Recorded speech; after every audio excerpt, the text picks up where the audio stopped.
पण याच क्षणाची सगळ्यात मोठी बातमी पाहतोय, प्रशांत कोरटकरचा जामीन अर्ज फेटाळलेला आहे। आपण पाहतोय याच प्रकरणावर आज महत्त्वाची सुनावणी होणार होती आणि ही सुनावणी पूर्ण झालेली आहे। दोन्ही युक्तिवाद पूर्ण झालेत।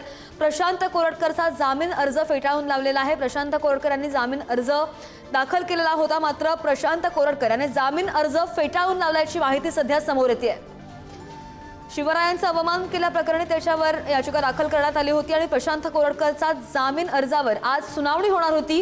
ही सुनावणी पूर्ण झालेली आहे। दुपारी दोन्ही युक्तिवाद पूर्ण झाले आणि त्यानंतर प्रशांत कोरटकरचा जामीन अर्ज न्यायालयाने फेटाळून लावलेला आहे। प्रशांत कोरटकरचा मुक्काम आता जेलमध्येच असणार आहे। आपण जर पाहिलं तर 14 दिवसांची न्यायालयीन कोठडी त्याला देण्यात आली होती आणि त्याच्यावरच त्याने अर्ज केला होता, मात्र आता त्याला कोर्टामध्येच मुक्काम करावा लागणार आहे। प्रशांत कोरटकरचा जामीन अर्ज कोर्टाने फेटाळून लावलेला आहे, न्यायालयाने फेटाळून लावलाय।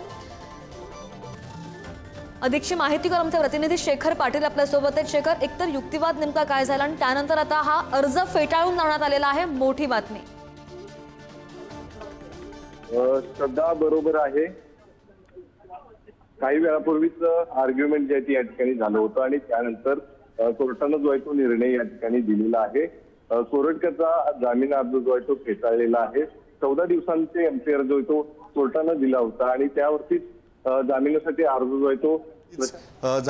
अर्ज जो आहे तो प्रशांत कोरटकर यांनी केला होता आणि आता हे सगळे दृश्य पाहतोय कोल्हापूर जिल्हा सत्र न्यायालय परिसरातील सगळी दृश्य आपण पाहतोय आणि याच ठिकाणी आता प्रशांत कोरटकर याच्या जामीन अर्जावरती सुनावणी झाली आणि त्यामध्ये दिवाणी न्यायाधीश यांनी या संदर्भात निर्णय जो आहे तो दिलेला आहे आणि कोरटकर याची जामीन अर्ज जो आहे तो फेटाळलेला आहे। आपण जर कोल्हापूर सत्र न्यायालयाचं एकंदरीत संपूर्ण आजचा घटनाक्रम बघितला आणि एकंदरीत आजचा युक्तिवाद जर बघितला तर त्या ठिकाणी प्रशांत कोरटकर याच्याकडून आणखीन काही माहिती जी आहे ती आपल्याला घेणं अपेक्षित आहे। प्रशांत कोरटकर यांना जो कॉल केला होता तो कॉल करण्यामागे नेमकं काही लोकांचा हात होता का, काही संघटनांचा हात होता का, शिवाय या सगळ्या कॉल नंतर काही दंगल घडवण्याचा देखील काही प्रयत्न होता का, अशा पद्धतीचा युक्तिवाद देखील त्या ठिकाणी करण्यात आला आणि म्हणूनच अशा पद्धतीनं कोर्टनं त्यांचा जामीन जो आहे तो आता फेटाळलेला आहे। त्यामुळे निश्चितच आज पुन्हा एकदा प्रशांत कोरटकरला आता न्यायालयातच त्या ठिकाणी राहावं लागणार आहे। अच्छा, आपण बघतोय की 14 दिवसांची पहिले न्यायालयीन कोठडी होती आणि आज जो जामीन अर्ज फेटाळलेला आहे, आता यापुढे कारवाईची प्रक्रिया नेमकी कशी असणार आहे?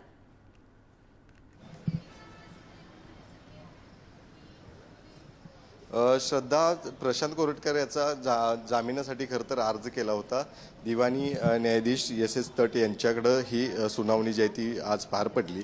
त्या ठिकाणी त्यांना जामीन अर्ज जो आहे तो फेटाळलेला आहे। आता प्रशांत कोरटकर हा जामिनासाठी आणि दाद मागण्यासाठी वरच्या न्यायालयात देखील जाण्याची शक्यता त्या ठिकाणी आहे। त्यामुळे निश्चितच या ठिकाणी प्रतिक्रिया देखील काही वकील जे ते देतात त्यांच्याकडे देखील जाण्याचा प्रयत्न झालेला नाही आहे आणि तपास अजून इन्व्हेस्टिगेशन हे अजून प्रथम स्टेजमध्ये आहे, ते पूर्ण झालेलं नाही आहे आणि आता या स्टेजला जर आरोपीला खुलं केलं तर टॅम्परिंग ऑफ एव्हिडन्स होऊ शकतो आणि जसा त्यांनी मोबाईलमधला डाटा इरेज करून मोबाईल सबमिट केला होता त्यामुळं त्याप्रमाणे कलमसुद्धा पोलिसांनी त्यामध्ये इन्सर्ट केलेला आहे, तर त्या अनुषंगानंही तपास करणं गरजेचं आहे आणि 2 FIR नागपूर आणि जालना इथूनही ट्रान्सफर होऊन जुना राजवाडामध्ये पोलीस स्टेशनमध्ये आलेले आहेत, तर त्या अनुषंगानं पण तपास करणं गरजेचं आहे। हो, त्यामध्ये काही दंगल घडवण्याचा देखील या संदर्भात प्रयत्न होता का, या अनुषंगाने आम्हाला तपास करायचा असं देखील त्या ठिकाणी युक्तिवाद झाला, कसं बघते याकडे आणि त्यानंतर आता जामीन हो तसाच तर प्रशांत कोरटकर याचा जामीन अर्ज फेटाळून लावण्यात आलेला आहे आणि कोरटकरला पुन्हा अंडा सेल जेलमध्येच जावं लागणार आहे आणि कोरटकरला कोल्हापूर कोर्टाने हा दणका दिलेला आहे। त्यामुळे इन्व्हेस्टिगेशन आता पुढे कसं होतं, तपासणी कशी होते त्याकडे सगळ्यांचं लक्ष असेल।